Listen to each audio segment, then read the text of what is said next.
In this demo video, we're going to be going over how to do item data management for SuiteCommerce websites. If you're on Site Builder before, which is the predecessor to SuiteCommerce, this will look very similar to what you have already in that there's a web store tab, but some of the fields that you have to switch to are slightly different.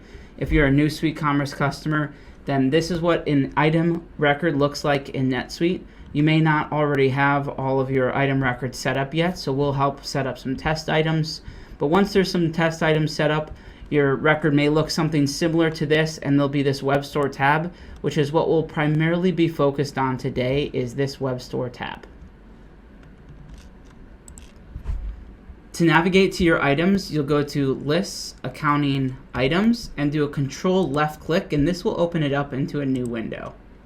This will show all your items across all of your NetSuite account that you have access to as an admin.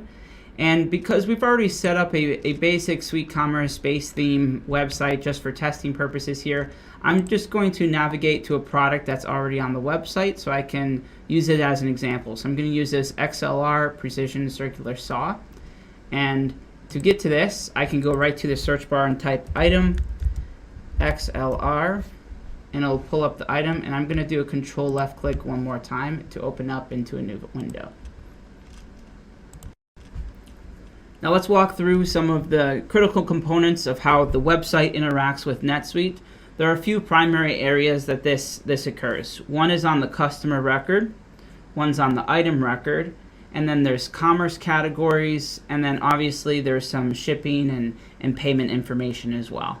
So in this case, we need to look at the item management, the commerce categories, and also the customer record. So we'll be toggling between all of those throughout the demo sessions and getting you up to speed on how to work within them and be an admin to service all of them.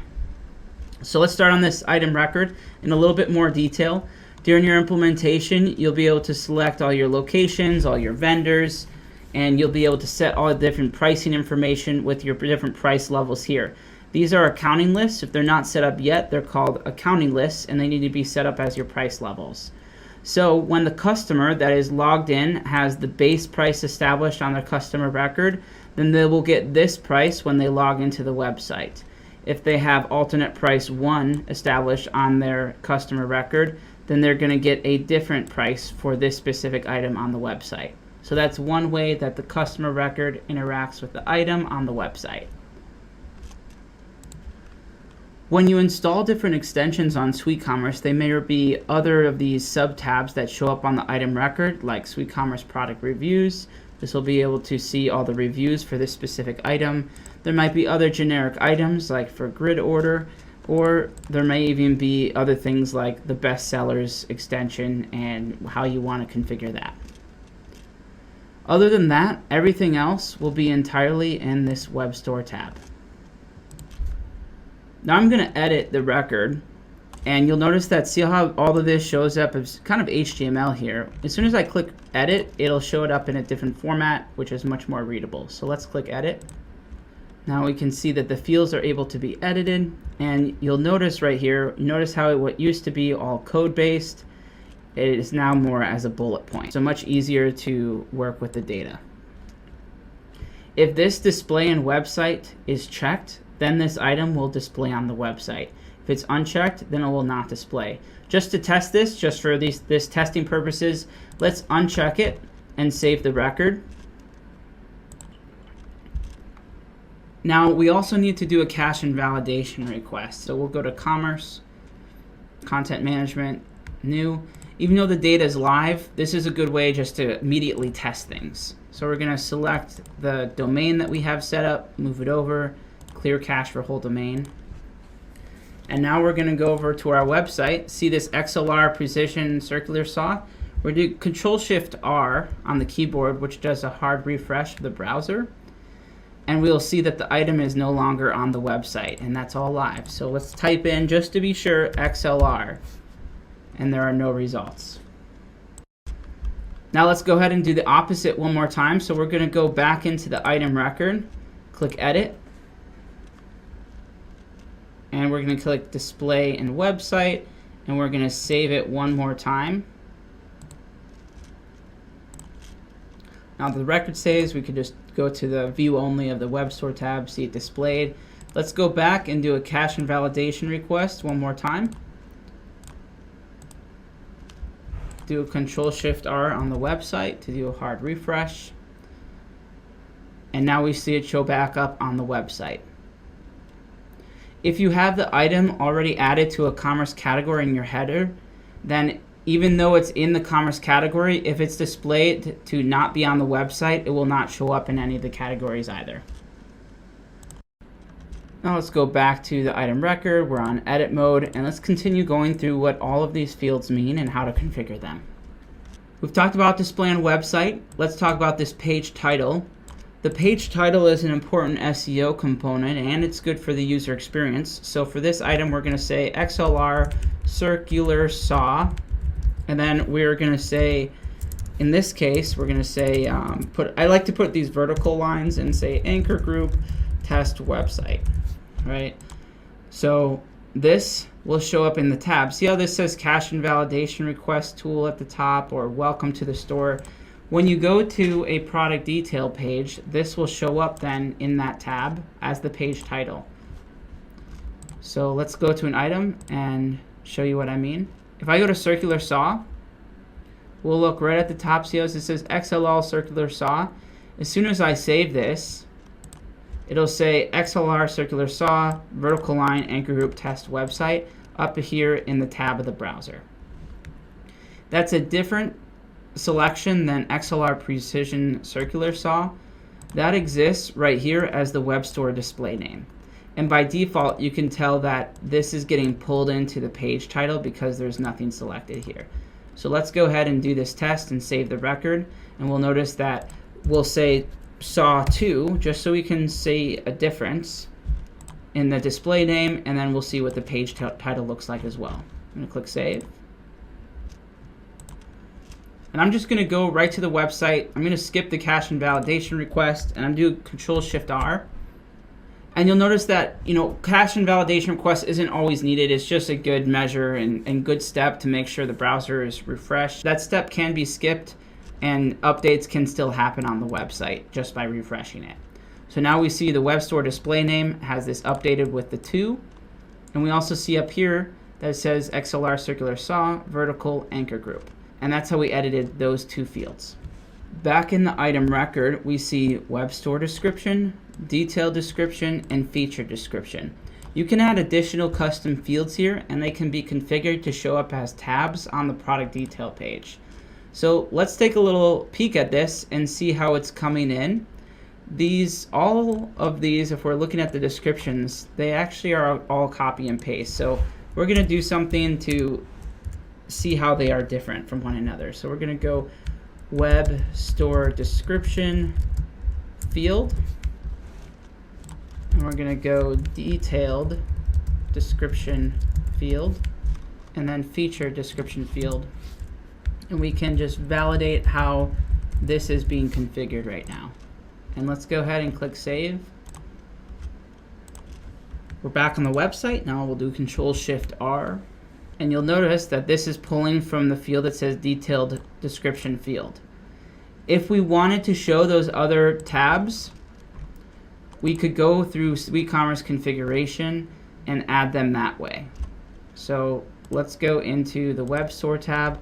See that there's this detailed description and feature description, but those are not coming onto the product detail page right now. We can add in tabs, so it goes details, feature description, and whatnot, and fix that. So let's go ahead and go back and adjust that. This is going to tie into another section on SuiteCommerce admin, but we're going to go ahead and bridge the gap over to that other training session just for this use case on the item record. I'm going to pick the website and the domain, and press configure. We go into detail on the SuiteCommerce configuration in a different video, but let's go ahead and just add that other tab to the product detail page so we can edit those items later. I'm going to navigate to shopping catalog and down here to product details information. And you'll notice it says details, store detail description, and then description here. So let's go look at the page. It says details, so that's the title, and that corresponds to this field right here. The ID is the ID of the field on the item record. Let's go look at that. Store detail description is detail description field, right? Detail description field. What we want to add now is that, so this field is what's being pulled onto the website, and we want to add web store description. We're going to have web store description,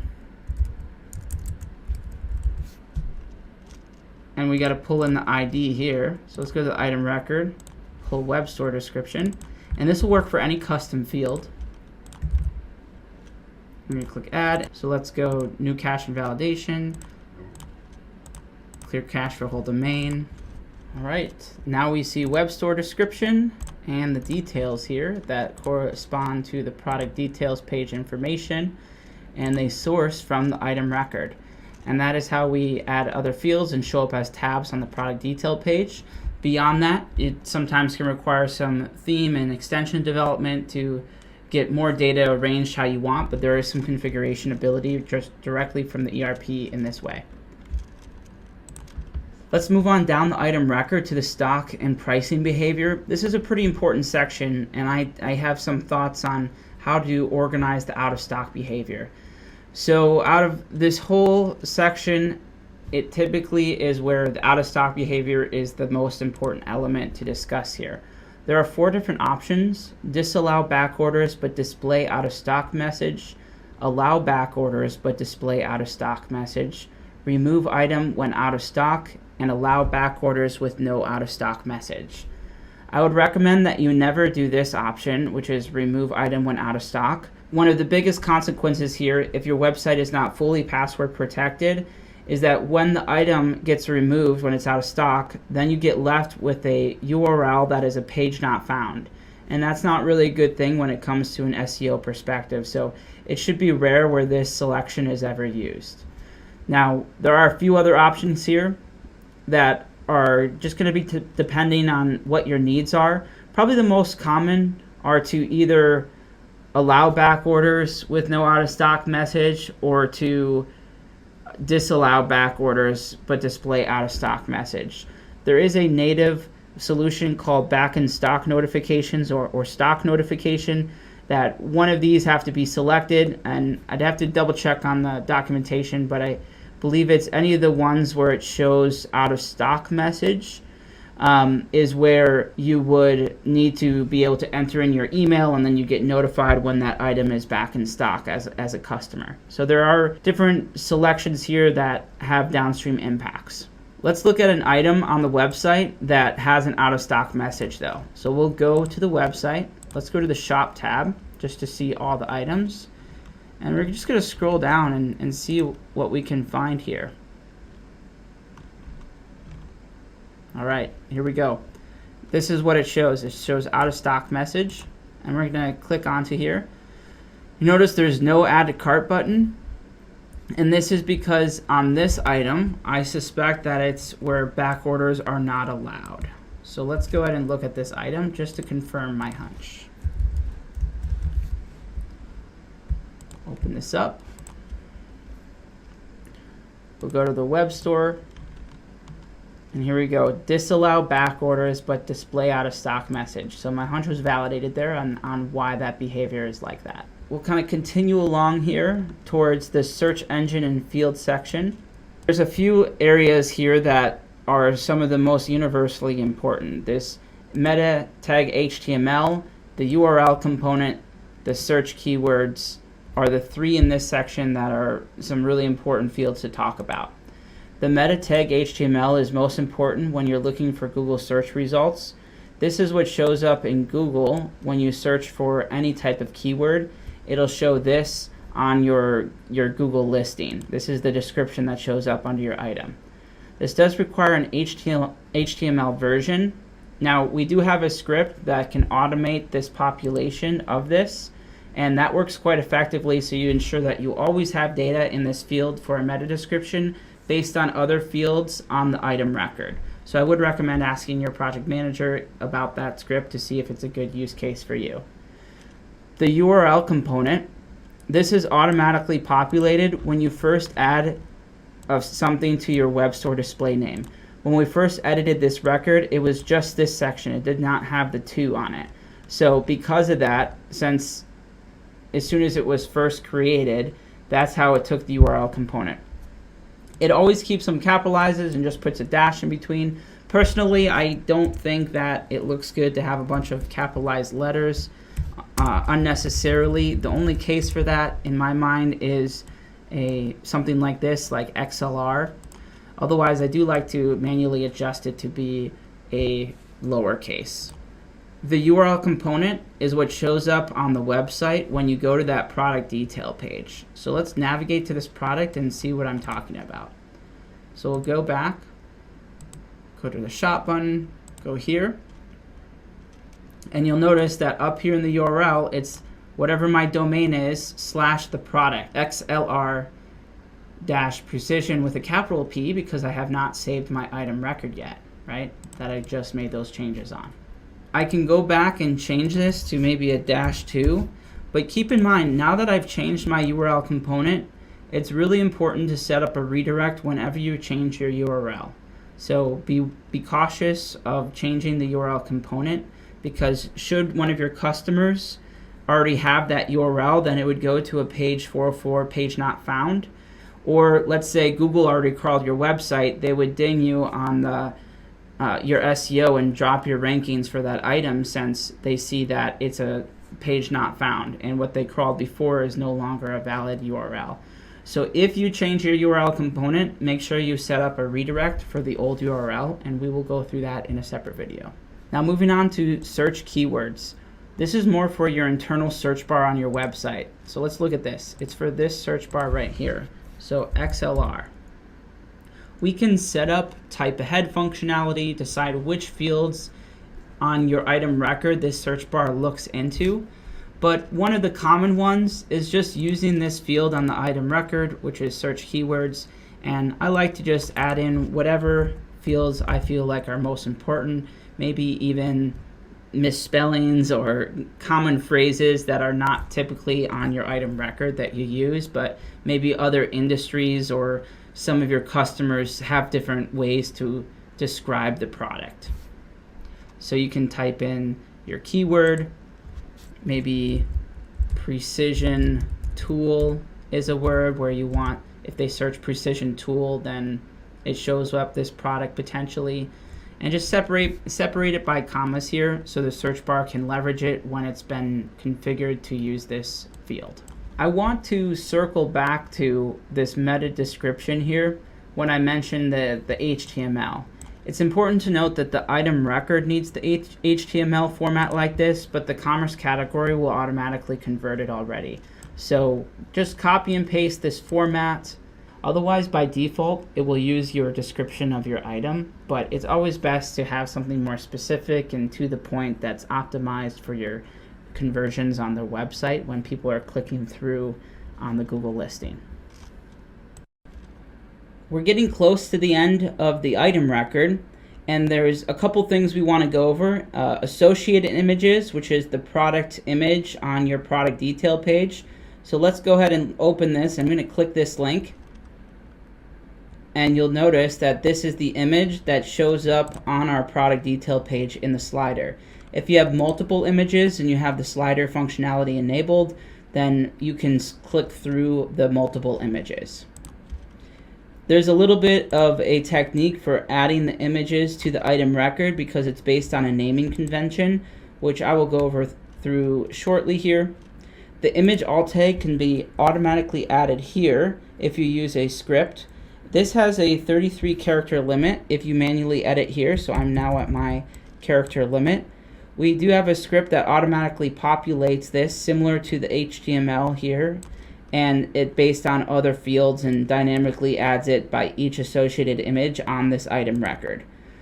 If you want to go past this limitation here on the character limit, you could just have a good practice of whenever you're on uploading the file to the file cabinet here, you can edit the image directly, and you don't have nearly as much of a character limit when editing the image alt tag from here. However, you cannot access this, or at least I haven't found it yet, a way to access this particular field on the item record through a script. So automating the image alt tag normally means that we're going to be limited to this 33 character limit at the moment. This is a common thing that people miss for a website, and it helps with their SEO. And just to help with data management, we do recommend that you ask about our image alt tag script that will automatically populate this so that you don't forget about it and you don't get hit with different SEO negative impacts as a result of forgetting this really important element. Now let's also go into the commerce categories. The commerce categories are what this item is assigned to. So this item shows up on the tools category and circular saw category. So let's go to the website and let's look for tools and circular saw. So we'll go to tools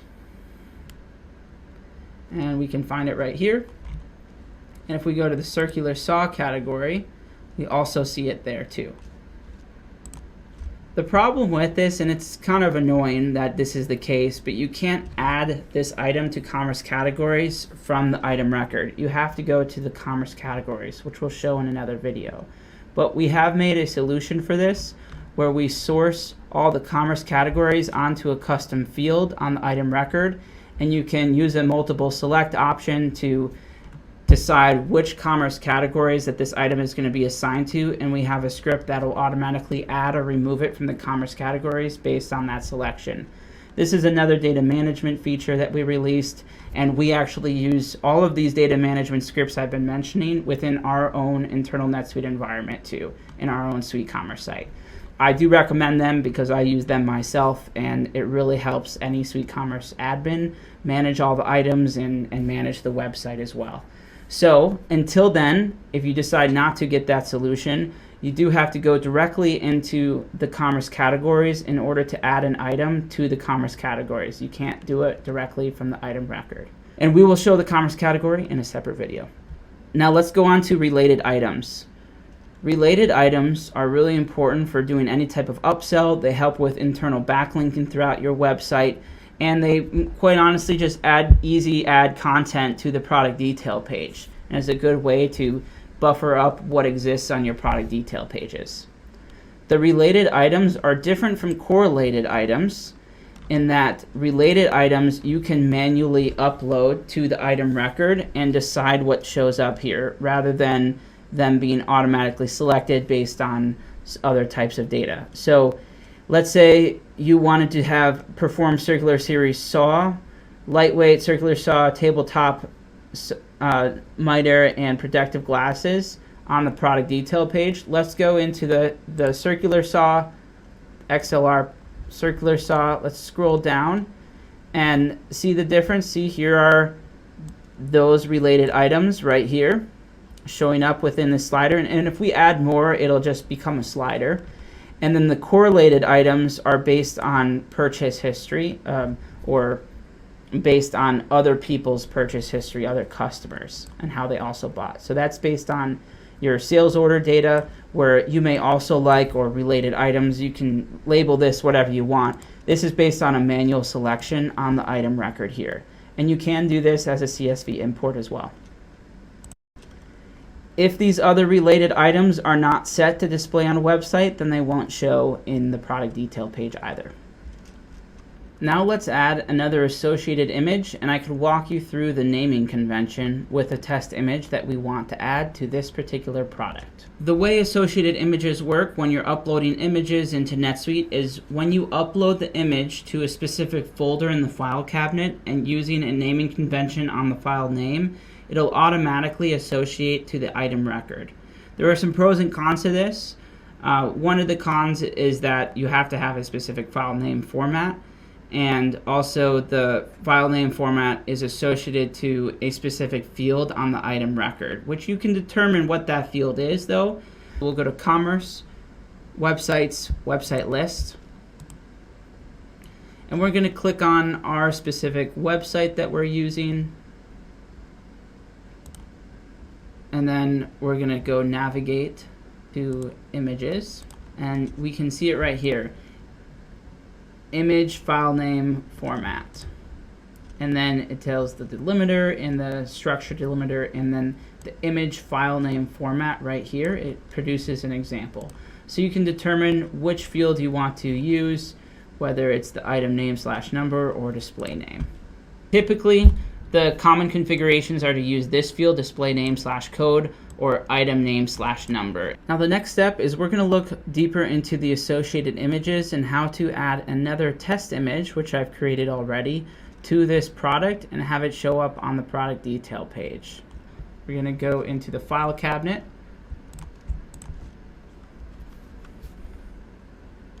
And we're going to go website hosting files, live hosting files, and we're just going to drop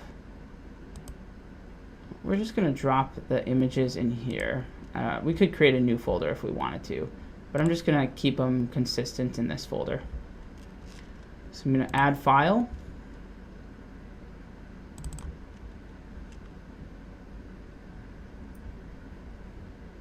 Alright, I've now uploaded my image, but now I gotta go make sure that it's using the correct naming convention, because I just added it into this folder, but I didn't really do anything from there.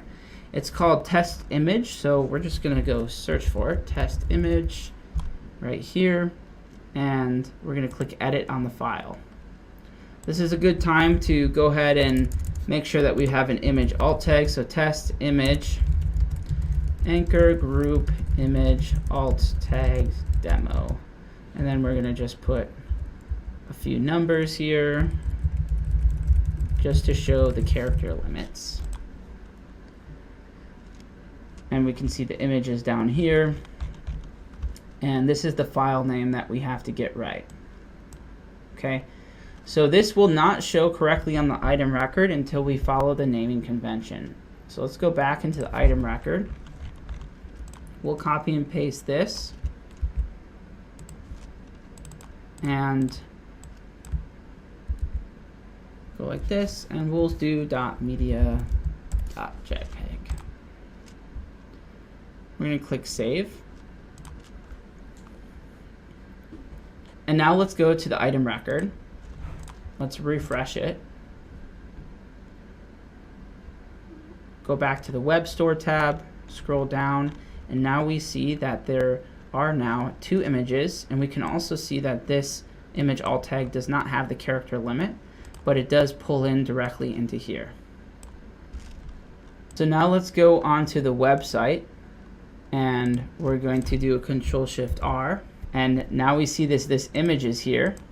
Now I noticed that the slider didn't appear, and it's because we didn't tell the website which is going to be the website that, or which is going to be the image that shows up first.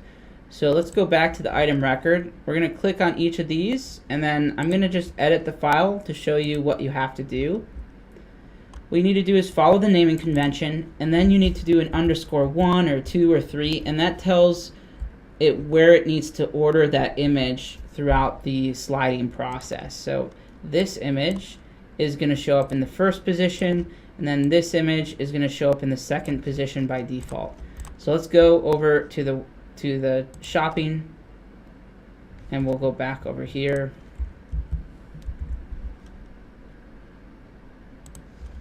So I'm noticing that it wasn't going in order, so let's go ahead and look at the differences between the files. One has a PNG and one has a JPEG.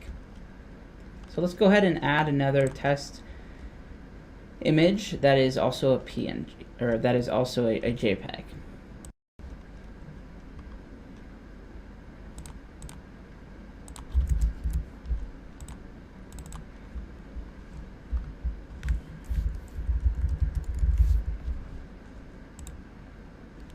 Make sure that it's a completely unique name and resave it.